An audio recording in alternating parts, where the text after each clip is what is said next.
Olá, seja muito bem-vindo ao programa Fábrica. Eu sou o Rafael Geraci. E eu sou Júlia Campos. Nós somos alunos do 5º período de jornalismo. E no programa de hoje você vai ver que a solidariedade ajuda a manter um asilo aqui em Uberaba. Tem também um lugar onde há espaço para a imaginação.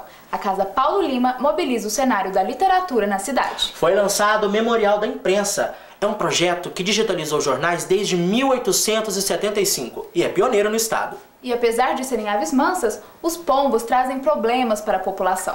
Veja quais são alguns deles. Você não pode ver uma agulha que já passa mal? Ou troca um elevador por uma escada sem pensar duas vezes? Você pode ter fobia destas coisas. O sonho de ser um craque. As escolinhas de futebol ainda são um sucesso entre os jovens uberabenses. E você sabia que o futebol americano tem conquistado adeptos aqui em Uberaba? Você vai ver hoje quais são algumas regras do esporte. E você confere também um pouco mais sobre os fisiculturistas. Seja muito bem-vindo. O Fábrica está no ar.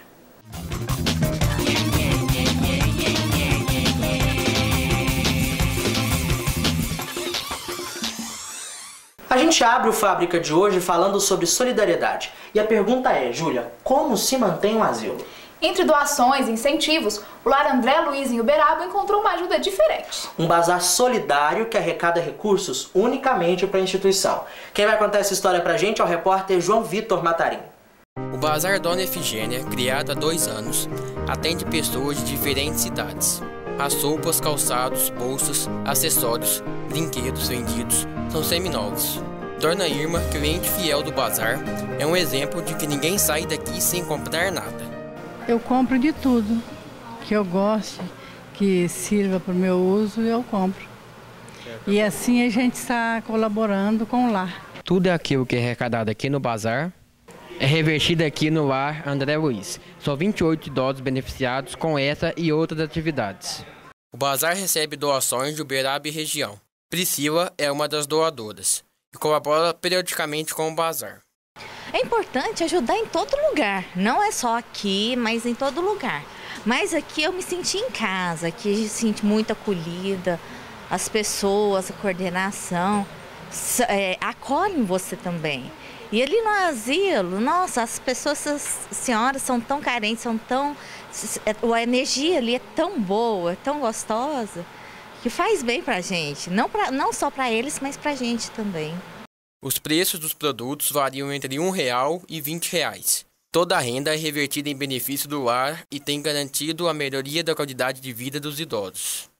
Quando nós chegamos no Lar André Luiz, nós notamos que tinham muitas coisas que podiam ser melhorado aqui. Não tinha fisioterapeuta, não tinha terapeuta ocupacional e agora o bazar mantém esses profissionais lá dentro. Fundado há quase 50 anos pelo médium espírita Chico Xavier, o Lar André Luiz desenvolve atividades como costura, bordado, crochê e artesanato, uma forma de manter os idosos em ação. Inicialmente, é para estar dentro do lar, para estar transitando, para estar fazendo companhia, para eles se sentirem em casa, bordando, estando junto com a gente. Era o nosso grande intuito era esse, né? O bazar fica na Rua Império, no Parque das Américas, coladinho ali no centro do Chico Xavier. A Casa Paulo Lima abre suas portas para mobilizar a literatura de Uberaba. Diariamente são feitas oficinas de contos e poesias, além de trocas de livros e desenvolvimento de projetos literários. Cupim Literário é o nome dado ao projeto criado por 6 escritores de Uberaba. Nele são desenvolvidas atividades literárias que trouxeram um novo ar para a centenária Casa Paulo Lima. A arquitetura deslumbrante da casa serve de inspiração para os escritores que desenvolvem seus livros e projetos acadêmicos. Aqui na Casa de Artes e Ofícios Paulo Souza Lima, existem projetos voltados para adultos e crianças e todas as oficinas são abertas à comunidade. São realizadas na casa as oficinas de teatro, de produção de poemas e textos literários e de tradução. Além de ser um espaço de convivência, interatividade, e de produção intelectual, que a pessoa pode frequentar a casa para produzir o seu trabalho, a gente também tem essas oficinas que acontecem. São desenvolvidos na casa saraus infantis e adultos, com troca de livros, leituras e música. Então aí foi surgindo um novo modelo desse espaço cultural, que hoje está formatado no sentido de ser um espaço de fomento da produção intelectual e artística, né? Uma incubadora de novos autores mesmo. João é membro do Cupim desde fevereiro, a convite de seu amigo Zé Alfredo Ciabotti. Ele já tem seu próprio projeto dentro da casa. Eu passo um filme, né, com temática específica, e depois eu faço um debate com o público. Dá um público bem jovem, maioria universitário, pessoal entrando na faculdade agora. Então a gente organiza esse debate em cima do filme, em questões mais da psicologia e psicanálise, em cima da história. Desde sua inauguração, o Cupim Literário recebe um público variado. Tem uma procura bastante grande de públicos muito diversos. Por exemplo, no dia dos filmes que o João faz, a gente tem um público bastante jovem, gente que está girando em torno de 18, 19 anos. Já no Saraus a gente pega um público às vezes até mais velho, já teve gente aqui com mais de 60 anos, 50, 60 anos. Então existe um público muito variado que tem procurado o Cupim. Marcos é membro do Cupim e desenvolve sua tese de doutorado na casa. Para ele, o ambiente faz toda a diferença. Inspira muito. Eu venho aqui todos os dias, à tarde, agora estou passando a vir de manhã. Todos os meus projetos de escrita, tanto acadêmica quanto literária, estão saindo daqui, exclusivamente daqui. As portas estão abertas para artistas e intelectuais que queiram produzir na casa. Ela está localizada na Praça do Grupo Brasil, número 162. Uberaba passará a contar com o Memorial da Imprensa, que registra a história dos jornais impressos da cidade ao longo dos seus 196 anos de história. Há 2 anos e meio, os jornais começaram a ser digitalizados no Arquivo Público de Uberaba. Um trabalho que necessitou de maquinário específico. Esse scanner, por exemplo, veio da Alemanha para custear todo o processo. O arquivo ainda contou com a ajuda de outros órgãos. Porque é um projeto para digitalizar todos os jornais, começando em Uberaba, que seria a pioneira no início desse projeto, e digitalizar jornais também da região, de toda a região aqui do Triângulo Mineiro, Alto Paranaíba, para compor, um site para difundir toda essa informação de modo digital, para facilitar a consulta. Aqui em Uberaba, a gente cumpriu essa etapa, porque a gente é piloto nesse projeto em parceria com o Arquivo Público Mineiro, com a SECTES e com a FAPEMIG, a Biblioteca Luiz Bessa também de Belo Horizonte. Envolveu a parceria com todos esses órgãos para que a gente executasse esse projeto grandioso. Já foram digitalizados e disponibilizados gratuitamente diversos jornais produzidos entre 1875 a 1990, o que equivale a cerca de 50 mil edições de 85 jornais do estado de Minas Gerais. Já foram digitalizados jornais que marcaram a história da cidade, como Lavoura e Comércio, que circulou por 104 anos e fechou as portas em 2003. Jornal Gazeta de Uberaba, o 4º periódico criado na cidade, que foi distribuído pela primeira vez em 1875. A importância da digitalização é que ela preserva a documentação, Porque estando assim em formato digital, as pessoas vão manusear menos o documento papel e com isso a gente colabora com a preservação, porque uma das funções do arquivo público é a preservação documental e a gente está indo de encontro a isso quando a gente está digitalizando a documentação.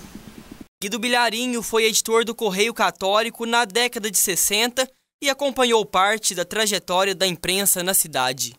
Olha, Uberaba, ela teve a imprensa uns 60 anos e aí pouco após a sua fundação.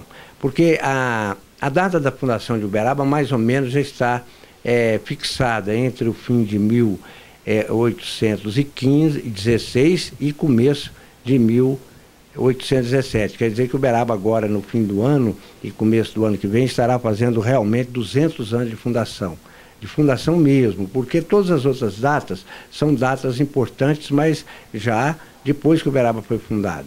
Então, em 1874 teve o primeiro jornal, fundado por um médico francês, escritor, que residia aqui em Uberaba, Degenetes. E a partir daí, o desenvolvimento da imprensa em Uberaba foi espantoso. Quando chegou no fim do século, que nós temos uma relação de todos os jornais, feito pelo Ildebrando Pontes, Gabriel Totti, o Ildebrando Pontes chegou a fazer um levantamento de 190 e tantos jornais, até mais ou menos 1930, que Uberaba tinha. O Gabriel Totti, na década de 50, quando foi comemorado o centenário de elevação de Uberaba, de vila à cidade, ele já achou 250 e tantos jornais. O memorial eterniza a história da imprensa e disponibiliza a consulta pública dos exemplares. E o memorial da imprensa vem justamente, vem chegar numa hora até meio tardiamente, mas é claro, agora que nós temos, né, a evolução tecnológica para chegar a esse ponto. Nós já perdemos muito desses 250 e tantos jornais, hoje já deve estar alcançando mais de 300 títulos, nós não temos exemplares nenhum, perderam-se, né? E na Biblioteca Nacional talvez encontre um ou outro e tal. Mas com a digitalização, o que existe, nós vamos fixar para sempre, porque o jornal físico, do papel, ele tende a desaparecer. No mundo em que a tecnologia rouba a cena, o jornalismo impresso se vê ameaçado. Mas aqui nessa banca está a prova da resistência desse veículo. Olha eles aí. As pessoas mais assim de idade, elas têm o hábito do jornal. Esse hábito elas não perdem. Mesmo que eles conheçam a informática, eles preferem vir às bancas e pegar o seu jornal. A vantagem do jornal também é na parte, por exemplo, para material escolar, para pesquisa, que é muito procurado. Principalmente nos acontecimentos atuais, tanto na política, como os acontecimentos do meio ambiente. Com a visão de quem faz jornal todo dia, o editor Júlio César destaca a criação do memorial. A imprensa num todo, principalmente a questão do jornal, como eu dizia para você, o jornal nada mais é do que uma história. Fato que acontece hoje, se você quiser saber dele daqui 100 anos, você procura o jornal, você vai encontrar. Está registrado, é um documento. E a digitalização disso agora, porque o que está acontecendo? Eu sou do tempo ainda da máquina de escrever. Formei na Uniub em 88 e naquela época computador não existia. Então veio agora essa digitalização da imprensa, escrita principalmente essa questão, que eu acho que é muito importante para quê? Para ficar registrado isso na história. Porque hoje quando você acessar um Google da vida, você já vai ter acesso a um documento de alguns anos atrás. Então, por isso que eu considero isso de suma importância para que não se perca no tempo. E a seguir, você confere que as escolinhas de futebol são atração entre os jovens. E já no próximo bloco, você vai ver que os pombos podem até parecer mansos, porém trazem dor de cabeça. Até já!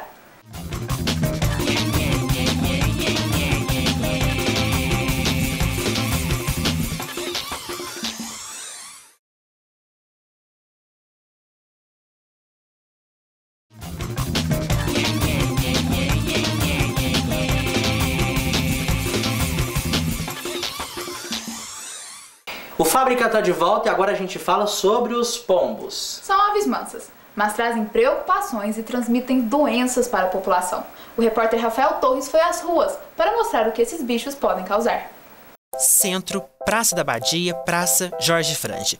Lá estão os pombos, à procura de água, comida e abrigo. O seu Álvaro é presença constante na Praça Rui Barbosa, e para ele, os pombos não são boa companhia. Com certeza incomoda, não só a gente, mas quem tem criança, mulheres que se sentam aqui na praça, tudo. Mas é um fato de algumas pessoas ainda jogarem resíduos de salgado ou de alguma coisa para eles comerem, então acaba atraindo o pássaro. Já para a dona Zilá, a preocupação com as aves não existe. Nada, eu acho que eles são de Deus, eles procuram onde se sente bem Eles não têm maldade, eles não fazem nada. Na rua onde ela mora, os pombos buscam alimentos todos os dias. O telhado virou moradia do bando. E olha só a aglomeração. Fala que eles transmitem doença. Então, eu acho que não. Eles vivem aqui, comem, vão embora. E você, o que acha da presença desses animais? Eles podem trazer algumas doenças, né? Na verdade, deveria tirar eles daí. E o pessoal estando alimentando eles vão continuar ficando aí. Além de trazer doença, fedor, e assim, é muito desagradável. Acho que deveria ter um espaço só para eles, né? Não, até que não atinge não, eu não fico preocupado não, eu acho até bonito os pombos aí, né? Depende de cada pessoa, né? A senhora fica preocupada também com as doenças que são transmitidas? Claro que sim, porque isso prejudica a gente, né? A saúde. É verdade, eles transmitem doenças e de diversas formas. A gente tem algumas doenças fúngicas, como a histoplasmose e a criptococose, algumas doenças causadas por protozoários, como a toxoplasmose, que é bem comum no nosso meio. Algumas doenças mais raras, a psitacose, que é uma doença bacteriana, além da tuberculose aviária, e doenças alérgicas também, que são doenças não infecciosas. De acordo com o infectologista, a histoplasmose causa infecção pulmonar. A pessoa pode ter febre, dores, falta de ar e até dor torácica. Já a toxoplasmose, o principal sintoma é a febre associada com as ínguas e pode provocar pneumonia e miocardite, uma inflamação do coração. Esses sintomas já são mais raros. A via de contaminação da maioria dessas doenças é pela via inalatória. A porta de entrada é o trato respiratório humano. Isso se dá pelo contato direto ou indireto das fezes desses animais. A melhor maneira de prevenir é evitar o contato, mas a oferta de alimentos e as estruturas arquitetônicas com beirais favorecem a proliferação dos pombos. Os moradores têm que entender que, primeiramente, a gente não pode deixar alimento farto, ou seja, o próprio lixo, não alimentar os pombos, não dar nenhum tipo de comida, porque eles se adaptaram a comer a comida que a gente mesmo produz, como arroz, feijão, grãos e a própria comida dos animais que a gente tem como animais domésticos, como o cachorro, o cão e aves que são permitidos por lei a gente criar em casa. Os pombos são protegidos por lei. Por isso, o Departamento de Zoonoses alerta para que não seja feito o combate, e sim o controle dessas aves. Nosso trabalho é estar desalojando esses animais. Como a gente vai desalojar? Tirando o abrigo, o alimento e a água, porque ele vai estar desalojando e está indo para uma área silvestre mais próxima. Você tem medo de quê? Segundo a Associação Brasileira de Psiquiatria, 11% da população já teve, tem ou ainda vai ter alguma fobia na vida. As mãos hesitam. Os pés se recusam a dar mais um passo adiante sequer. Essa é a reação de Nilvânia diante de algo que para muitos parece extremamente comum, mas que para ela representa o seu maior medo. Eu tenho horror à escada rolante, horror. Assim, eu não consigo imaginar a ideia de colocar meu pé ali. Nilvânia sofre de escalafobia, o medo irracional de escadas rolantes. Irracional porque a escada não apresenta perigo real a quem a usa. Mas para Nilvânia, isso é um monstro, uma máquina trituradora. Se te paralisa, isso vira uma fobia. Se a simples ideia de que aquele estímulo, aquela situação existe no mundo, já consegue te deixar fora do seu eixo, isso já não é um medo normal, isso é uma fobia. Já a fobia de Stephanie não tem um nome específico, mas é muito real. Eu tenho pavor de elevador. Quando eu digo que eu tenho fobia de andar de elevador, o pessoal fica assim, nossa, mas elevador, não vai acontecer nada. Mas eu penso assim, não, vai acontecer alguma coisa. Sempre alguma coisa acontece, mas... Desde as fobias mais comuns, como de altura e escada rolante, até as mais diferentes, como de espelhos e igrejas. Todas elas têm uma explicação. Em boa parte das vezes tem uma experiência traumática, mas não é obrigatório. Basta que tenha sido feita uma associação entre um determinado estímulo, por exemplo, uma aranha, e uma sensação muito ruim que isso desencadeou em você. E por vezes esse estímulo negativo que desencadeia uma fobia passa despercebido nas nossas vidas. Então, por exemplo, fobia de aranha, a maior parte das vezes quem ensina ela pra gente é nossa mãe. Que quando aparece uma aranhazinha pequenininha que não vai te fazer nada, ela grita. Ela faz um estardalhaço tão grande que faz a criança sentir medo.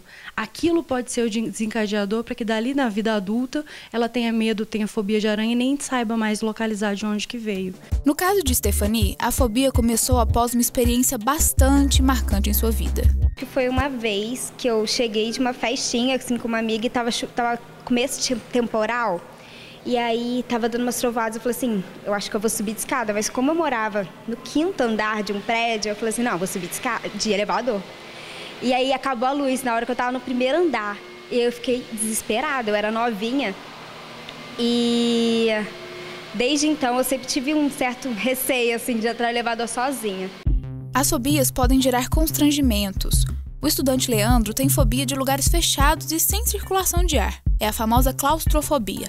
Um mal que quase lhe custou a interrupção de um passeio. Bom, a situação mais constrangedora que eu passei foi numa viagem mesmo, dentro do avião. Foi minha primeira vez no avião e aí o teto aqui, assim, não era um avião grande. E eu comecei a ficar meio desesperado, enfim, foi bem constrangedor mesmo. Desespero, dor de barriga que surge repentinamente, forte pressão no ventre e até sensação de desmaio. Esses são alguns dos sintomas característicos de uma crise de fobia, mas a boa notícia é que elas têm tratamento e cura. Para a sorte de todo mundo, o tratamento de fobia é uma coisa relativamente simples dentro de psicologia. Dependendo da linha que você estiver trabalhando com ele, com 5 meses, 4 meses, o tratamento está feito e você está livre do medo que você estiver sentindo. Acho que o ponto principal é não banalizar os temores das outras pessoas, porque eles são reais, e entender que se está acontecendo e se começou a prejudicar as áreas da sua vida, precisa de tratamento. A seguir, você confere a dedicação que os fisiculturistas têm ao esporte. E já no próximo bloco, as escolinhas de futebol aqui em Uberaba. A gente já volta.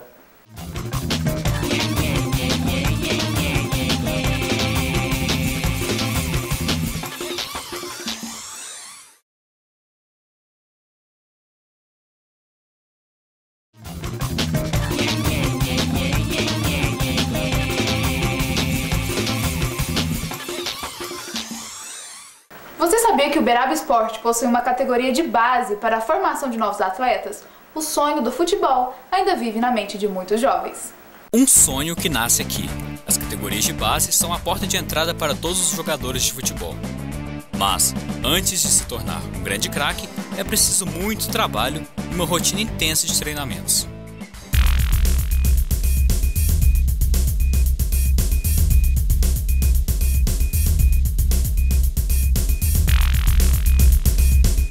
É na academia que os jogadores aumentam e fortalecem a massa muscular, além de ganharem força e flexibilidade para a prevenção de lesões dentro de campo.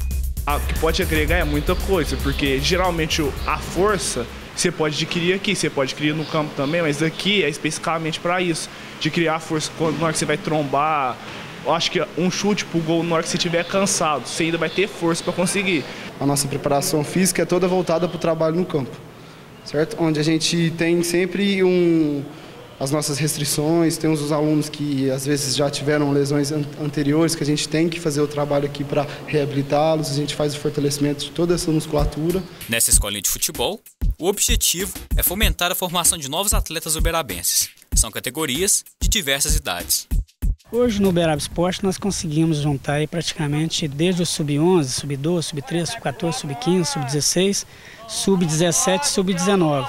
Né? Então o que a gente chamaria hoje de mirim, pré-mirim, infantil, infanto-juvenil, juvenil, juniores. Então o trabalho é esse, visando suprir as categorias profissionais de jogadores da cidade, com identidade com a cidade e com o Uberaba Esporte Clube. Para ser um jogador de futebol, é preciso muito mais que saber dominar a bola entre as 4 linhas. É preciso ter também muita força de vontade, humildade e disciplina. Nessa escolinha de futebol, são cerca de 60 atletas das categorias juvenil e juniores em busca do mesmo sonho.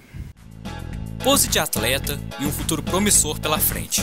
É com categoria e humildade que Clébio, com apenas 12 anos e A3 nas categorias de base do USC, foi selecionado por 3 grandes clubes: Cruzeiro, Fluminense e São Paulo. Diante de tantas opções, fica difícil fazer uma escolha. Mas e aí, Clébio? Já se decidiu? Qual time você vai jogar? Fluminense, a emoção é muito grande, além para mim e dos meus pais. Eu fiquei muito feliz, porque eu levo o treino muito a sério, e daí eu sabia que um dia eu ia chegar lá. E hoje eu estou tendo uma grande oportunidade. É nessa hora da vida de muitos jogadores de futebol que o apoio dos pais se torna importante. A gente dá o apoio para o filho da gente, além de ser gratificante, ele se sente mais protegido. Então ele se sente mais grato estando aqui com a presença dos pais. Então a gente está sempre tentando apoiar para que ele tenha o sonho dele realizado, que é seguir carreira de jogador. Em uma rotina intensa, saber lidar com todas as atividades é ter maturidade para enfrentar o que vem pela frente. Quando você está plantando uma semente, você tem que regar e cuidar dela. A gente treina de segunda a sexta e joga no sábado e no domingo, né? Então os garotos estão tendo uma vida de atleta profissional. Se eles compraram a ideia, eles estão vendo que o trabalho dá resultado. Então a gente, graças a Deus, está conseguindo fazer um bom trabalho com aquilo que a gente tem em mãos. Então, para esses jovens, o que importa é aproveitar as oportunidades em busca do objetivo maior: ser jogador de futebol.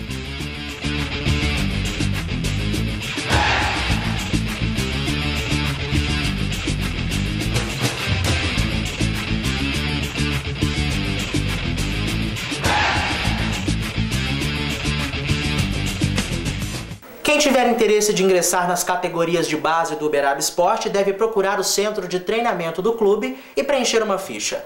O CT fica na rua Onofre Evaristo Nunes, número 460, no bairro Jardim Canadá. O telefone para informações é o 3315-6188. 3315-6188. A partir de 2019, o fisiculturismo será considerado um esporte olímpico. O anúncio aconteceu em agosto do ano passado. Só que a modalidade já existe nos Estados Unidos há algum tempo. Talvez o segredo seja o foco. Nas competições, a disputa é para ver quem tem o corpo com os músculos mais definidos. As categorias são separadas em Sênior e Master. A Sênior considera mais o peso, que pode variar de 65 até mais de 100 quilos. E a categoria Master considera as idades. Alguns fisiculturistas são exemplos de corpos para os praticantes. Arnold Schwarzenegger, Ronnie Coleman, Jay Cutler.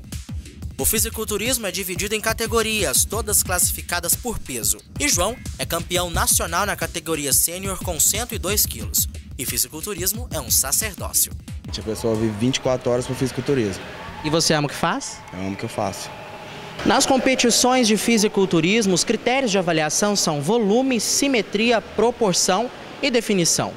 O atleta, para alcançar isso, precisa de uma rotina de exercícios fixa e também uma alimentação adequada.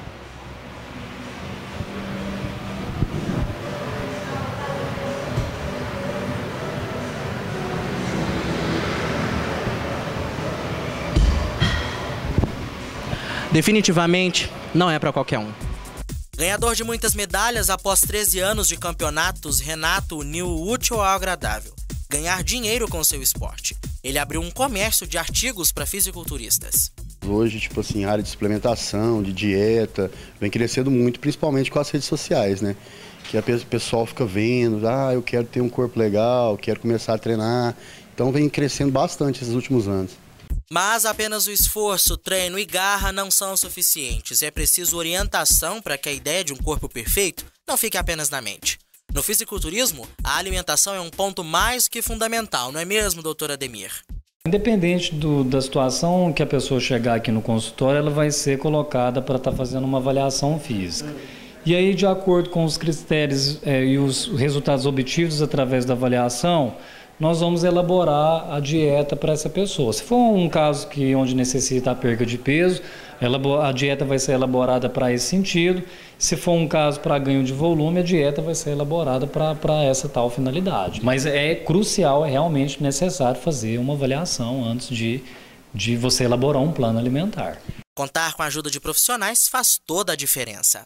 A gente tenta trabalhar de maneira com o nutricionista, uma dieta balanceada para cada estilo de competição e junto com a musculação, que aí entra a minha parte, que ajuda a auxiliar nos treinos e nas metodologias de treinos para os atletas para melhor desenvolvimento. Zero preguiça para eles. Jamais preguiça, tem que estar sempre focado, sempre com vontade e determinado. Mesmo se tiver preguiça, tem que treinar. E se você quer começar a fazer carreira dentro do fisiculturismo, é melhor ouvir a dica de quem já sabe. Para a gente saber o que a gente quer realmente, a gente tem que conhecer e interagir sobre aquele assunto, né? Então a pessoa já conhecer alguém que já treina, como é que é a rotina de vida, o que a pessoa vai ter que abrir mão para poder praticar o esporte, para poder usar aquilo na vida dela, para ver se é realmente aquilo que ela quer, né? E abre mão de muita coisa, né? Muita coisa. Para musculação é importante. Dieta, treino, descanso, tem que abrir mão de balada, de bebida, de muita coisa.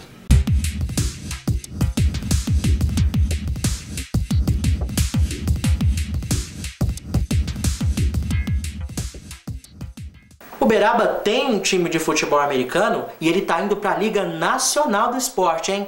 Você vai ver agora na reportagem de Amanda Souza um pouco mais sobre o Uberaba Zebus e também algumas regras do futebol americano. Luiz Paulo é apaixonado pelo futebol americano e em 2015 teve a iniciativa de reunir um grupo de amigos para praticar o esporte. Com o tempo, o grupo foi crescendo, então resolveram organizar um time para a competição. E foi assim que nasceu o Uberaba Zebus, que hoje conta com 70 jogadores. Eu acompanho futebol americano já há 5 anos, então era um esporte que eu sempre gostei de ver. Porque realmente é um esporte de conquista de território, o pessoal vendo pela primeira vez acha que é só a pancada, mas não. O futebol americano é um dos jogos mais estrategistas que tem. Há um ano a gente vem com o time e eu acho que o pessoal realmente comprou o nosso projeto, porque no momento da nossa seletiva a diretoria tinha um projeto pronto, a gente foi muito claro com eles, falando que realmente é um esporte amador, então o pessoal comprou a ideia e a gente está crescendo bem rápido. Tornar o futebol americano popular não é nada fácil. Para jogar é necessário ter o shoulder e o capacete, que juntos custam cerca de R$1.000. Porque o custo ainda é bem alto mesmo e são, por exemplo, a parte de proteção do tórax, nós já temos fabricantes no Brasil, mas do capacete nem se fabrica no Brasil. Então o dólar, o preço que está, né, torna ele ainda mais inacessível. Apesar do alto investimento, o futebol americano é um dos esportes mais democráticos. Seja alto ou baixo, forte ou magro, todos são bem-vindos, pois cada jogador tem uma função específica. Mas você sabe quais são as regras do jogo? O futebol americano é jogado em um campo de 100 jardas, que equivale a quase 92 metros. 2 equipes de 11 jogadores cada competem entre si. Para competições oficiais, a equipe de futebol americano pode contar com até 53 jogadores inscritos. A equipe completa é dividida em 3 times que se revezam no campo de acordo com a estratégia da jogada. Estes são os times de ataque, defesa e o time especial. É só ouvir o chamado Sit down, hut, que a jogada começa. O objetivo do jogo é levar a bola até a endzone do oponente para marcar o touchdown, que equivale a 6 pontos e o direito a um pontapé livre a gol por mais um ponto extra. Para isso, a equipe tem que avançar a bola pelo campo em uma série de downs. O ataque tem 4 tentativas para avançar a bola por pelo menos 10 jardas. Se a defesa consegue evitar o avanço, então o time de ataque devolve a bola com um punch ou um gol de campo entre os postes, que vale 3 pontos. Depois de 4 tempos de 15 minutos, o time com mais pontos vence o jogo. Ao contrário do que muita gente pensa, por ser um esporte de muito contato, o futebol americano tem sim as penalidades para as faltas. Bom, a falta hoje no futebol americano a gente pode basear em 2 básicas. Primeiro, você queimar a saída da bola, né? Tem um jogador que ele fica abaixado, ele lança essa bola para trás para ir dar continuidade no jogo. Então qualquer jogador que movimenta antes dessa bola sair é uma falta. E também existe uma falta bem simples de ser vista, que é o ataque segurar os jogadores da defesa, impedindo que eles consigam fazer o tackle, que é o bloqueio da defesa no ataque para parar a jogada. Se você se interessou pelo esporte, acompanhe o Uberaba Zebus nas redes sociais. Acesse facebook.com/uberabazebus.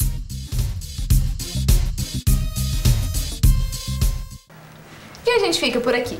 Esse programa foi uma produção dos alunos do 5º período de jornalismo na disciplina de telejornalismo. A gente se vê, até uma próxima. Tchau. Tchau.